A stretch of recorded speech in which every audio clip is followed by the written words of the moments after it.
Hello, dear friends. It's Dr. Sarah, and today we're going to continue with the topic of essential oil quality standards and safety. Now, finding high quality essential oils isn't as straightforward as many people hope. In fact, it can even be complex and complicated, yet not to mention confusing. And this is because of different preferences based on beliefs of the best oils that differ between clinical aromatherapists, healthcare providers, consumers, and people that have a brand loyalty to specific companies. Unfortunately, what this tends to do is these differences of opinions and applications of essential oils, it diverts people from the healing properties of essential oils because they give up and they don't know who to believe. Further complicating this issue is that there have been a lot of misleading headlines about the safety of essential oils. And I can tell you, after diving into these overhyped headlines, that many of the studies that are reported are based on poor methodology in the research and isolated compounds. Now, this has swayed many people from the wellness benefits that they could receive from essential oils. And I feel that a lot of people now are missing out on these wonderful aromatic allies. And it's also causing practitioners in both conventional as well as integrative medicine to be a bit standoffish about incorporating essential oils into their practice.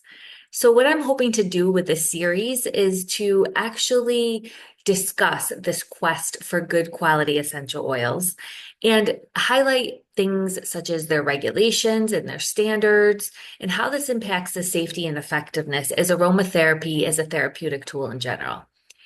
Now, if you missed it in part one, we reviewed the factors related to what a person would prefer in choosing their selected brand or company of essential oils. And these included such things as their own values, what the company values, the company reputation, the cost, the fact that certain companies offer a community, a company's marketing, and there's a lot of different factors that go into it. Then we talked about my intent to stay brand neutral. And this is in order to reach a wider audience and to be able to educate people about essential oils without the distraction of selling or marketing or biases that people may uphold if I talk about a certain brand.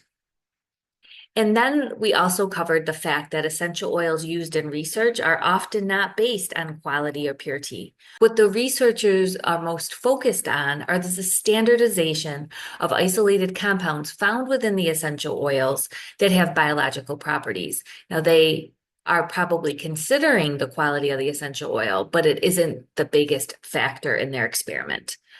So that is what we have covered so far. And if you missed it, as always, all the references to previous videos, to articles, to studies, and to additional information will be available in the accompanying post as well as in the resource section. So now what I want to do is discuss more specifically the regulation of essential oils, the standards of essential oils, the difference between standardization and quality, because I think that's very important to understand, and essential oils versus fragrances. Now, in part three, we're going to actually move on to what to consider when choosing quality essential oils and how I vet the brands that I choose. But for now, let's dive into a little bit about an overview, the big picture for say, if maybe you just want the summary here. So first of all, we need to understand essential oils are not regulated in the United States for quality or purity during production. They are regulated though, and they're subject to being pulled from the market based on misleading claims and if there were adverse events reported after the product goes to market. There are standards of essential oils. These again are based on the potential therapeutic action of an oil related to its agreed upon constituents or compounds within the essential oils with deemed biological properties. But there is no agreed upon quality control or purity standards that are universal. There are some exceptions. There regulated by medicine, or some of them are in Europe, and there they have to follow quality control as they would a medication.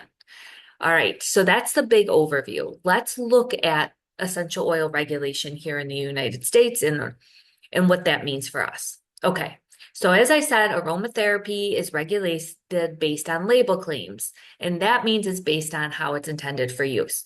So there's different specifications that a company can put on the label based on how the product is intended. So it could be a cosmetic, it could be a drug, it could be a fragrance, it could be a food additive. So we're thinking about essential oils as flavorings, certified as GRAS, which is generally recognized as safe. Now that's getting an overhaul, but this is still what they would put on the label if they're food additives, or there's other categories too. Those are the main ones. Now, we also think about that several years, there's been big essential oil companies that have made media headlines with warning letters from the FDA. And many people were saying, oh, see, these essential oils are not safe. We have to be careful. But these warning levels were based on misleading claims on the label, not that fact that the essential oils themselves were unsafe or not good quality or had caused adverse effects. They had violated drug label claims. In other words, the labels were inferring to the consumer that essential oils could treat or actually alleviate symptoms of a disease or prevent that. And only a drug can do that, according to the FDA. A natural product can't treat or prevent a disease. Then it would be considered a medicine and it'd have to go through clinical trials. So that was the problem. It wasn't that the oils were unsafe, they violated label claims. Now, again, a product can be removed if there were adverse events that had occurred. So now that we understand the regulation in the United States, let's look at standardization of essential oils. Now, there's a set of standards and certifications regarding essential oils through the agencies of ISO. This is the International Organization for Standardization, and often the association, the French division, the Française de Normalisation, my French is horrible, is often cited as well. According to the ISO website, the ISO is a group of global experts that come together to agree on the best way to do things. And this can be anything from making a product to managing its process. It's one of the oldest non-governmental international organizations, and it's enabled trade and cooperation between people and companies all over the world since 1946. So their goal is to make lives easier, safer, and better. Now, the AFNOR is a French national organization for standardization of the ISO member body. They develop their international standardization activities, information, proposition, certification, and training through network members of the association.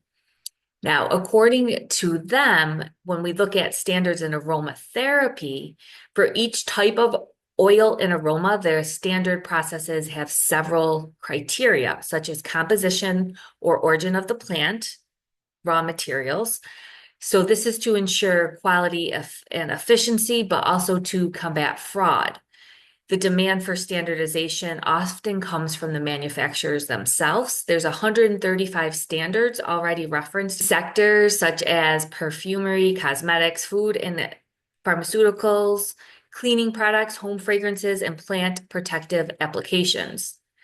So it's more to add to this guarantee of confidence that what you're getting from the manufacturer is based on this set of criteria. She did mention quality and efficiency, but let's take a look about the quality caveat with standards and essential oils, because many people feel that if it's ISO or AFNOR standardized, or it has a specific percentage based on the mass spectrometry and gas chromatography, that it's probably a high quality essential oil. We'll get to that a little bit later too in the series, but let's just talk about if it's standardized, is it high quality?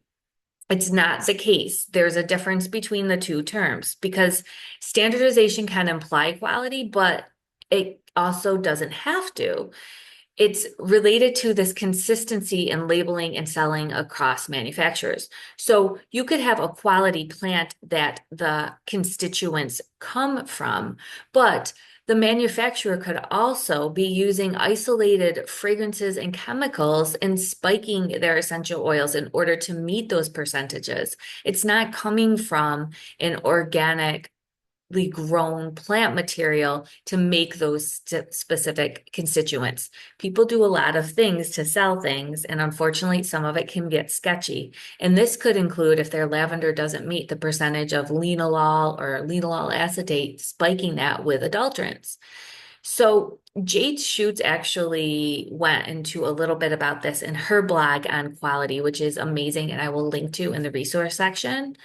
But she also pointed out that it's sometimes advantageous for someone to know if essential oil falls within normal ranges of a particular therapeutic constituent, but it doesn't necessarily mean it's going to have therapeutic properties because an essential oil can be very therapeutic and not fall within the accepted standard. So, for example, there's various companies that consider different constituents essential in their essential oil that maybe experts in the ISO or EFNER did not feel were related to the standards or therapeutic properties. So their particular oil might not contain the level that it needs to contain of linalool acetate, but it might have other compounds that are just as useful to the body. So they could be quality essential oils that are not standardized. Okay, so now we understand essential oils are regulated based on label claims. They're standardized based on specific constituents found in the essential oil. If they're standardized, they are likely or have more of a probability to be quality, but there are a lot of exceptions and some shady practices that can occur with that. So let's also look at the difference now between essential oils and fragrances. Okay, so synthetic fragrances can smell like an essential oil, but be downright dangerous because they're a mix of isolated constituents with unknown chemicals and toxins. And I did a whole series on how chemicals and toxins are not great for our body. They can be endocrine receptors, they can impact our overall health. So it's important to remember that just because something is regulated, it's on the market, and it says natural, it doesn't necessarily mean that it's inert. And especially if this is misused. So we want essential oils that aren't just standardized to a specific compound. We want unadulterated essential oils without harmful synthetics, fillers, or man-made chemicals because we want to avoid toxic scents, but assist the body in actually getting some of these beneficial wellness results. And of course, we also have the disclaimer that if safe use of any substance, whether it's natural or not, you want to follow the instructions for intended use, and you want to look at the label, what it's meant to be intended for, and you want to use the correct dosing, common sense, and consider your unique biochemistry and health history and how your body responds to that particular oil company and that particular brand. So if we summarize on essential oils regulations, quality, standards, and safety, we have to remember that essential oils are precious and the power, purity, and quality of these secondary metabolites in the bottle can be altered by production, manufacturing, and distribution. We have to remember that essential oils are not regulated in the United States for quality or purity. They are, however, monitored by the FDA for accurate label claims and any potential adverse effects. We do know various standards for hundreds of essential oils do exist based on the FMCP and ISO qualifications, but these are based on certain percentages of constituents found in the essential oil themselves. Again, this does not necessarily imply quality or purity, nor do high quality and pure essential oils imply that they are standardized. So, all of this to say, how do we know then what the heck we should choose to find quality essential oils? And also, if we're using them medicinally, is standardization important? Let me answer the second question because I will answer the first question in the next video. Yes, I think that we want to consider standardization for therapeutic potential, but also consider the response that someone has to the quality of the essential oil and traditional use of all of the synergy of the molecules that are within that essential oil bottle. So I hope this was helpful to you to decipher the difference between regulations, standards, and quality and purity. And we'll go deeper into some of the specific tests and quality control aspects that I look for with essential oils in the next video. Thank you so much for listening and for your support and wanting to learn more about the science and clinical research on essential oils. If you like what you're hearing, I would really appreciate it if you subscribe. And many of you who have been listening to my videos are not subscribed, in fact, most of you. So anything you can do to support the channel would be appreciated. And I will see you in part 3. I send you many blessings.